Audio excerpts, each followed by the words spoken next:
Imagine that my legs are on fire and that my lungs are scratching for the next breath of air as I'm cycling up the Montenegro Mountains on my way from Holland to Athens. I didn't expect that.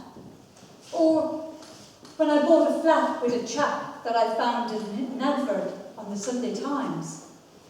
I didn't expect that. Or starting up my own hypnotherapy practice. I didn't expect that. Contest chair, fellow Toastmasters, and welcome guests. In a world that is full of planning and strategizing, this is my story of an unplanned and unexpected life. Recently, I attended a workshop, and the title was Ready for Anything, Expect Nothing. Expect nothing, I thought. That seems to fly in the face of goal setting. I find goal setting really tricky. It's not my natural state, so I wanted to know more. Now, as it turned out, ready for anything and expect nothing is a samurai warrior motto. And the expect nothing part is about the Zen philosophy of being detached from the outcome. It's about just, no matter what happens, we don't make ourselves a success or a failure.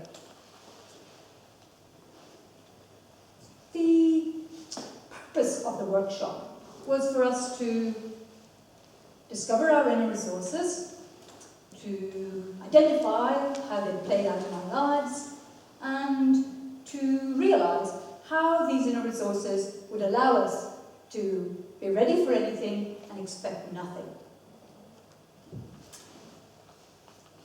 Then we were introduced to these three inspirational ladies who stood on stage and would share their stories of courage throughout their life in a kind of TED Talk style. And our task was to listen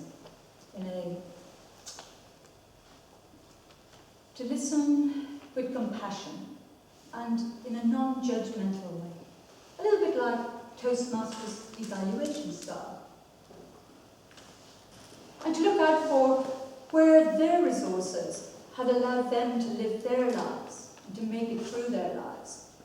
And to see where we felt that we resonated with them. Because what we see in others is in ourselves. But sometimes we can be incredibly short-sighted when it comes to seeing our own inner resources.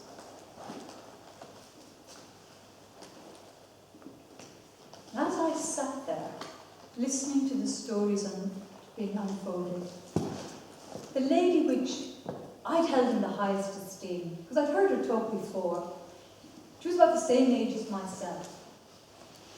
And she shared how, even though she was committed, clear, and had conviction to follow her dream, her chosen path in life, that she now found herself asking herself again, what is my purpose? And this resonated with me. And I thought, I am not alone. Then it came to the time where we had to share our stories of courage. So to get together with somebody else in the workshop. And I closed my eyes, flicked through the pages of life,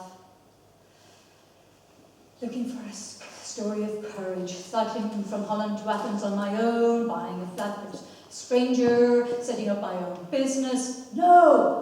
I negated them all. None of these I put down as stories of courage, for I'd simply seen them as opportunities that came my way, and I simply said yes. For me, courage meant that I felt the fear and did it anyway. I turned another page, and I felt my body tighten. And the story I shared was a time that I was cycling with a friend in Turkey. And next thing, two rock filers leaped out in front of us. and I took off in flight with like pistons for legs until I got out of the range of the dog's territory, and then they stopped. I turned around, and there was my friend, back where she started, and the two angry dogs between us. I knew now that if she hadn't gone in flight, that for her to get to me was going to be like going through a wall of fire. I had to go back and get her. I took a deep breath, and a few more. Looked around, found a stick, armed myself, and headed back in, beating the dogs off as I went. And I made it, and they stopped chasing. Yes, I could give myself some credit for some courage. My heart had been pouncing out through my rib cage. And then we unpeeled the story with my partner in the workshop, looking for what lay underneath, for finding our inner resources, my inner resources. And she illuminated that calm, intuition, and faith. And how these indeed, I could see now, had been the resources that had allowed me to have this unplanned and unplanned life, an unexpected life. And like the lady who shared the story where she was finding her purpose, looking at her purpose again, I resonated with that again, and I thought, yes, these are the resources which will allow me to yet again find my way and to live life with being ready for everything and expect nothing as the rest of my life unfolds. Do you know which of your inner resources, or what inner resources you have, and what they will allow you to do? Come this way.